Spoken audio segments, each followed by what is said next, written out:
ये पवित्र पावन शिव महापुराण की कथा आप और हम श्रवण करने के लिए विराजमान हैं। कथा के मुख्य यजमान श्री ब्रजलाल जायसवाल जी, श्रीमती निर्मला जायसवाल जी, श्री जितेंद्र जायसवाल जी, श्रीमती राजकुमारी जी जायसवाल जी एवं जायसवाल परिवार, एक बार जोरदार ताली बजाकर यजमान परिवार का स्वागत, वंदन, अभिनंदन।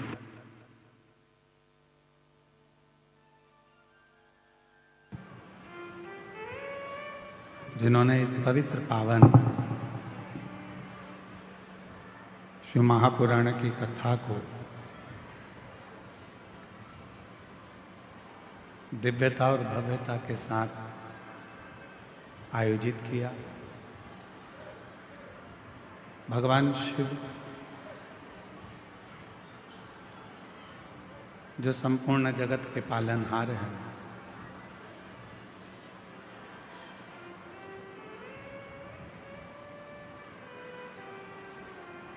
जिनको मात्र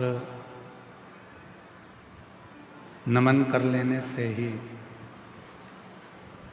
संपूर्ण जगत का कल्याण हो जाता है,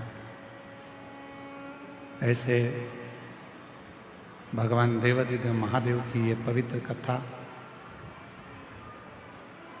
आज यजमान परिवार श्री सूरज अंजलि जी जायसवाल जी के पुत्र रुद्रान जायसवाल जी का भी आज जन्मदिवस है। उनको बहुत बहुत बधाई जन्मदिवस की। शिव कृपा बनी रहे। बाबा देवाधिदेव महादेव की करुणा आप सभी पर रहे।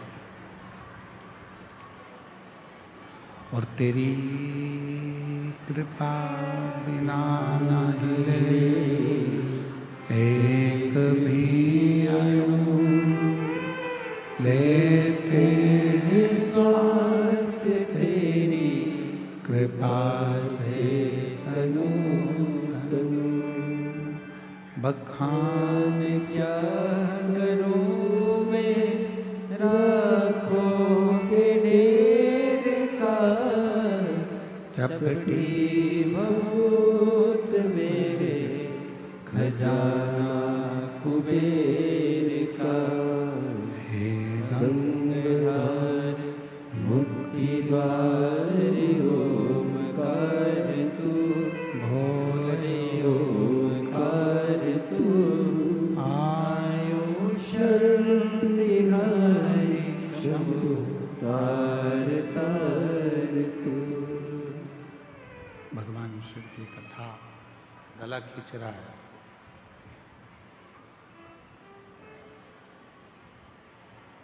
एक तो मानव का शरीर कठिन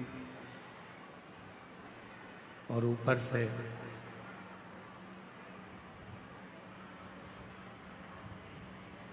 मानव देह अगर मान लो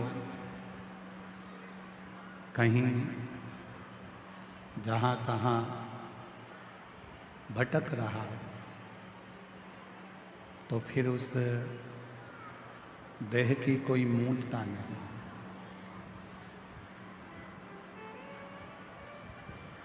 वो देह फिर किसी काम का नहीं।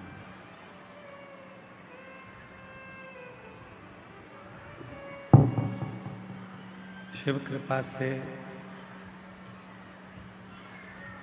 भगवान शंकर की करुणा से, दया से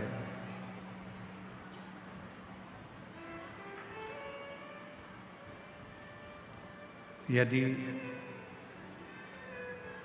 ये मनुष्य का शरीर प्राप्त हुआ है और ये मानव की देह यदि हमको मिली है, प्राप्त हुई है, तो इस मानव की देह को भगवान शिव की अविरल भक्ति में लगाने का प्रयास करिए।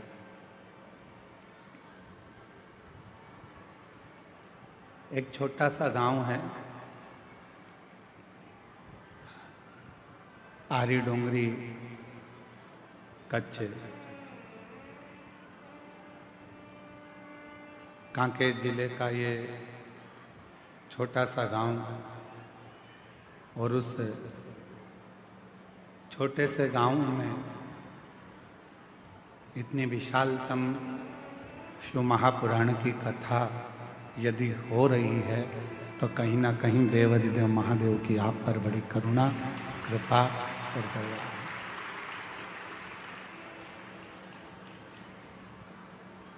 मैं श्री जितेंद्र जायसवाल जी को और उनकी धर्मपत्नी श्रीमती राजकुमारी जी जायसवाल जी को धन्यवाद देता हूँ।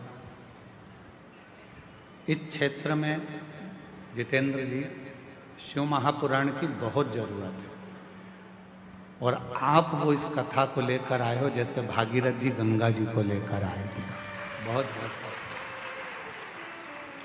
विराज।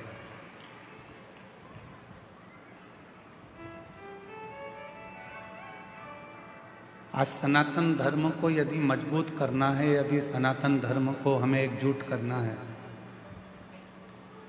सनातन धर्म को यदि हमें मजबूती करना है, तो वो उसमें शिव पुराण बहुत मूल है।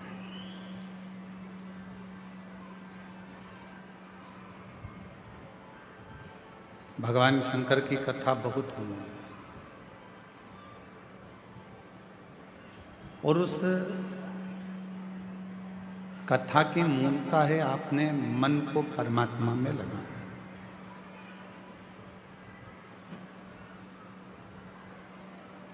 इस हृदय को, अपनी अविरल भक्ति को शिव तत्व तक लेकर जाए। क्यों? क्योंकि मानव का देह तो मिल सकता है, मनुष्य का शरीर प्राप्त हो सकता है, पर उस मानव देह को प्राप्त करने के बाद भगवान की अविरल भक्ति धारण करना, भगवान का भजन करना, कथा सुनना, शिव मंदिर तक जाना, शिवालय तक जाना, ये कठिन है।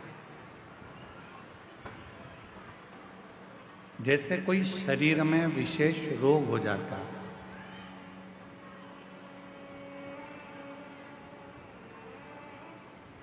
और शरीर में अगर कोई रोग हो गया तो सबसे पहले जरूरी है कि अपने गांव का प्राथमिक चिकित्सा केंद्र जो है, अपने गांव का जो प्राथमिक चिकित्सालय है, हॉस्पिटल है, उस हॉस्पिटल में जाकर अपने शरीर की जांच करें।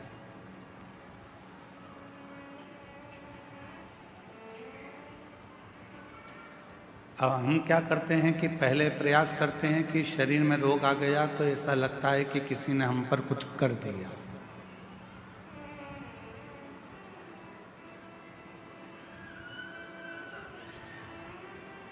थोड़ा सा शरीर में कष्ट आया तो हमको लगता है, आपको लगता है कि हमारे ऊपर किसी ने कोई विद्या कर दी। पर शिव पुराण इसको नहीं मानता। शिव पुराण तो कहता है कि हमारे पूर्व जन्म का कोई कर्म ऐसा होता है जिस कर्म का भोग आप उस कर्म के भोग को भोगते हैं।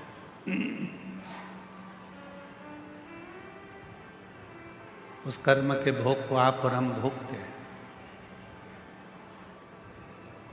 रोग आने पर, कष्ट आने पर, शरीर में कोई बीमारी आने पर सबसे पहले अपने गांव में, अपने नगर में, अपने क्षेत्र में, अपने शहर में जो भी चिकित्सालय है, हॉस्पिटल है, डॉक्टर हैं, उनसे जांच जरूर करा।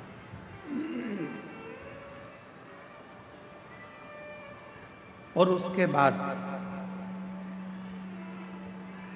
जब हमारे शरीर का रोग ठीक ना हो, तब किसी बड़े हॉस्पिटल में जाकर इस शरीर की जांच कराओ, दवाइयाँ लो, गोलियाँ लो, जांचें कराओ।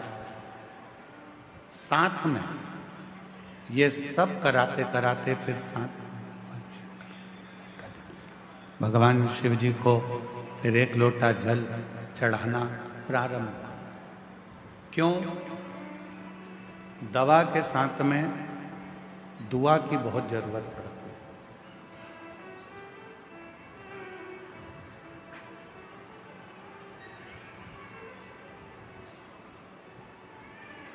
हम कोई कार्य कर रहे हैं और उस कार्य में अगर अड़चन आती है तो उसमें भगवान की दुआ हो, बुजुर्गों की, घर के बड़ों की, माता पिता की दुआ हमारे साथ लगे तो समझो कि हम उसमें सफल हो सकते हैं, हम उसमें सफलता धारण कर सकते हैं। और तेरी कृपा बिना ना हिले एक भी अणु, लेते हैं श्वास तेरी कृपा से तनु तनु।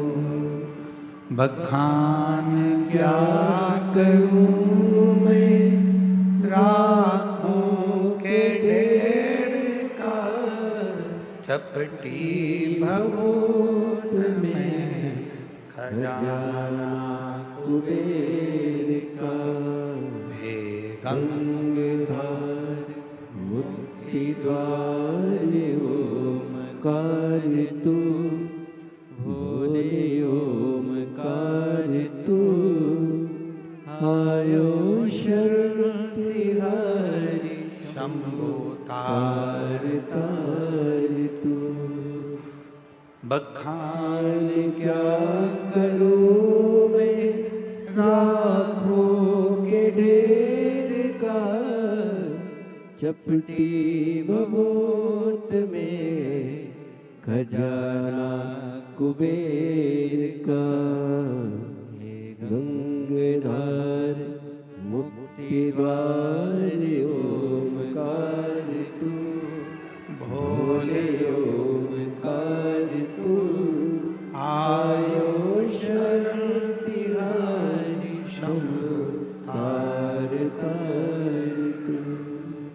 दुआ चाहे वो माता पिता की हो, घर के बुजुर्गों की हो, घर के बड़ों की हो, या फिर हमारे कोई परिचित की क्यों न हो, वो दुआ हमारे जीवन में हमें सफलता जरूर देती है, हमें सुख जरूर देती है। शिव महापुराण की कथा कहती है, भगवान शंकर का पवित्र चरित्र कहता है, शिव महापुराण की कथा वर्णन करती है, जब घर से निकलो दो काम जरूर कर कर निकलो। पहला, घर में जो भगवान का मंदिर है, घर में जो भगवान का देव स्थान है, देवालय है, शिवालय है, उसको नमन करो, प्रणाम करो, विनय करो।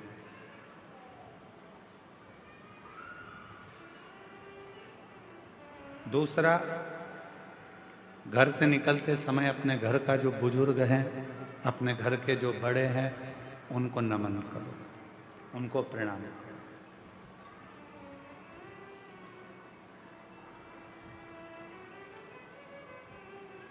एक परमात्मा का साथ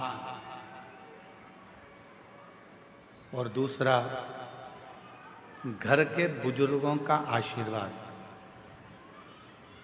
जब हमारे साथ चलता है तो निश्चित है उसका फल हमको मिलता जरूर है। कहीं विघ्न में हम पड़ रहे हो, कहीं विघ्न में हम गिर गए हों, पड़ गए हों, तो उस विघ्न से निकलने के लिए घर के बुजुर्गों का आशीर्वाद और महादेव की कृपा, ये दोनों ही हमारे लिए श्रेष्ठता देते हैं, दोनों।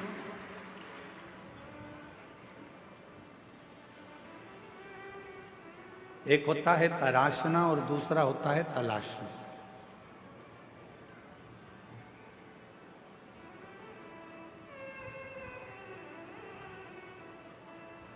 एक है तराशना और दूसरा है तलाशना। हम तलाशते रहते हैं, ये वो सब ढूंढते रहते हैं। और तराशने में क्या करते हैं कि हम कुछ ना कुछ बनाने का प्रयास करते हैं, कुछ निर्माण करने का प्रयास करते हैं, कुछ अच्छा करने का प्रयास करते हैं। शिव कथा कहती है, भगवान शंकर का चरित्र कथा है, शिव महापुराण की कथा कहती है। तलाशना संसार में आकर हर व्यक्ति जो इस मृत्यु लोक में जन्म लेता है, पृथ्वी पर जन्म लेता है, वो कुछ ना कुछ तलाशता ही रहता है।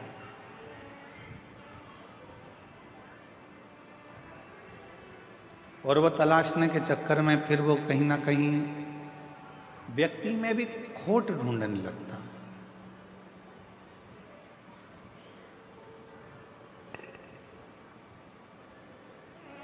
व्यक्ति में भी बुराइयां ढूंढने लगता है। क्यों?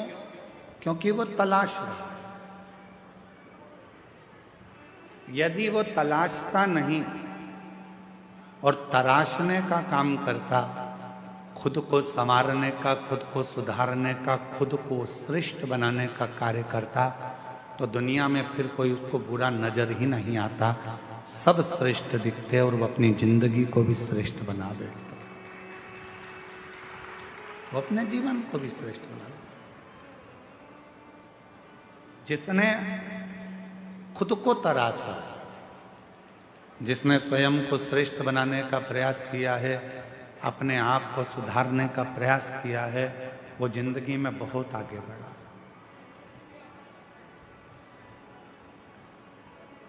वो जीवन में बहुत तरक्की करा। क्या करा? एक सुंदर फल कुबेर जी महाराज ने भगवान शिव जी को भेंट किया। बड़ा सुंदर फल था और वो फल कुबेर जी ने भगवान शंकर को भेंट करा। तो मां पार्वती जी ने उस फल को देखा तो फल बड़ा सुंदर, बहुत सुंदर।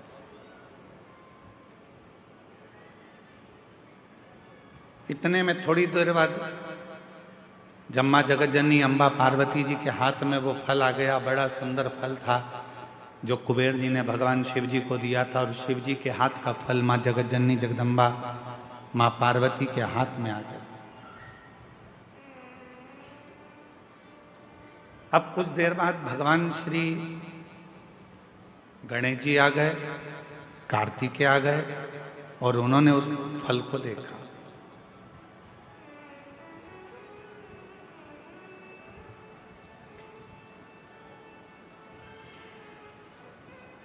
अब इतना सुंदर फल था कि कार्तिकेय जी भी देखकर उसकी ओर थकित रह गए और भगवान श्री गणेश जी महाराज भी उसको देखकर थकित रहे। कभी कभी ऐसा होता है,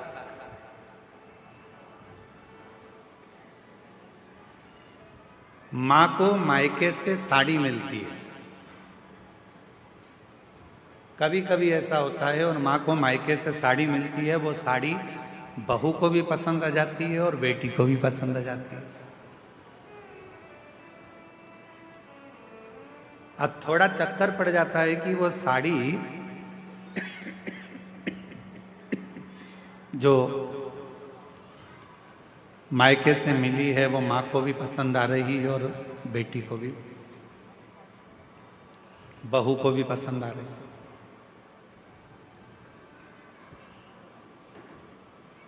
अब माँ भी सोच रही है कि साड़ी को मैं पहन लूंगी, और बहू ने विचार करा यदि मम्मी मुझे ये साड़ी दे दें तो मुझे बहुत अच्छी लग रही है, पर मांगूंगी तो अच्छा नहीं लगेगा क्योंकि मम्मी को उनके भाई ने दी। मम्मी को उनके परिवार वालों ने दी, पर फिर भी मन में भाव है कि ये साड़ी मुझे मिल जाए, ये साड़ी मुझे प्राप्त हो जाए। थोड़ी देर बाद बेटी ने उस साड़ी को देखा तो बेटी के मन में भी भाव आ गया कि ये साड़ी मुझे मिल जाए तो अच्छा। इतनी सुंदर साड़ी है, ये साड़ी मैं पहनूं तो अच्छी। माँ को साड़ी अच्छी लग रही है, बेटी को साड़ी अच्छी लग रही है, बहू को साड़ी अच्छी लग रही है। अब ऐसी स्थिति में बेटी भी खड़ी हो गई और बहू भी खड़ी हो गई और कहा मम्मी ये साड़ी हमको दे दो। तो अब सास करेगी क्या, माँ करेगी क्या? बेटी को दूं कि बहू को दूं? बहू को दूंगी तो बेटी को बुरा लग जाएगा और बेटी को दूंगी तो बहू को बुरा लग जाएगा। संशय पड़ गया। उसी तरह फल अच्छा है, कुबेर जी ने दिया है, वो फल भगवान देवाधिदेव महादेव के पास आ गया। भगवान शंकर जी ने वो फल पार्वती जी को दे दिया। पार्वती जी के हाथ में वो फल जो दिखा, उस फल को लेने की कामना श्री गणेश जी के मन में भी आ गई और षडानंद कार्तिकेय जी के मन में भी। दोनों के मन में ये भाव है कि ये फल हमें मिल जाए, ये फल हमें प्राप्त हो। जो कार्तिकेय बाबा ने देखा और कार्तिकेय जी देखकर बोले कि इतना सुंदर फल है माँ, ये फल आप मुझे दे दीजिए, बड़ा सुंदर फल है, ये फल मुझे मिल जाए। थोड़ी देर बाद गणेश जी आए तो गणेश जी ने भी कह दिया कि ये फल मुझे मिल जाए। उसी समय भगवान शिव का ध्यान गया और भगवान शंकर ने उसी पल कह दिया, जो पृथ्वी की परिक्रमा पहले कर आएगा, जो पृथ्वी की परिक्रमा पहले कर आएगा, ये फल उसी को दिया जाए। कभी कभी मेरी माताओं से निवेदन है, अगर साड़ी का चक्कर पड़ जाए कि बहू को दूं कि बेटी को दूं, तो कह देना 1 साल तक जो घर के पूरे बर्तन मांजे साड़ी उसी को देगी।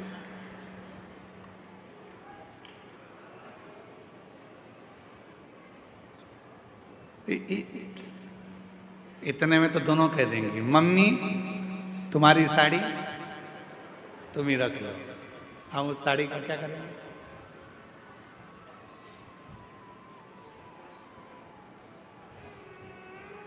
पर फल की लड़ाई थी। षडानंद कार्तिकेय जी भी परिक्रमा करने गए और भगवान श्री गणेश जी भी परिक्रमा करने गए।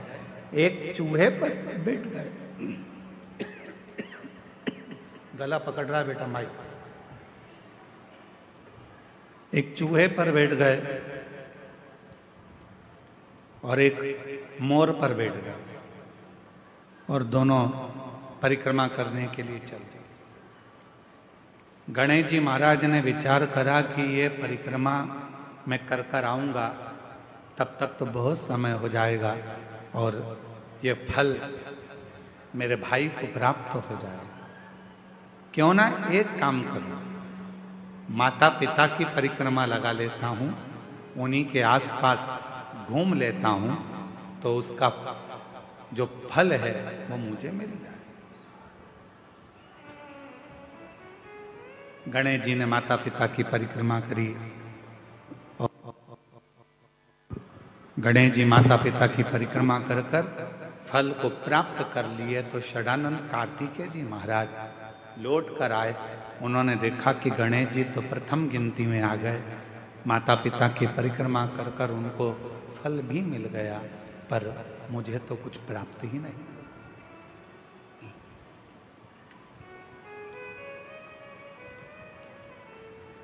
बात फल की नहीं है, बात है बुद्धि की, विद्वत्ता की, समझदारी।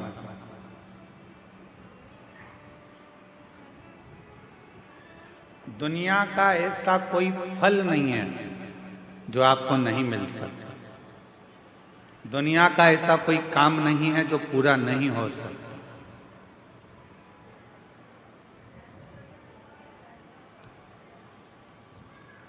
किसी प्रश्न को अगर लिखा जाता है तो उसका उत्तर जरूर होता है।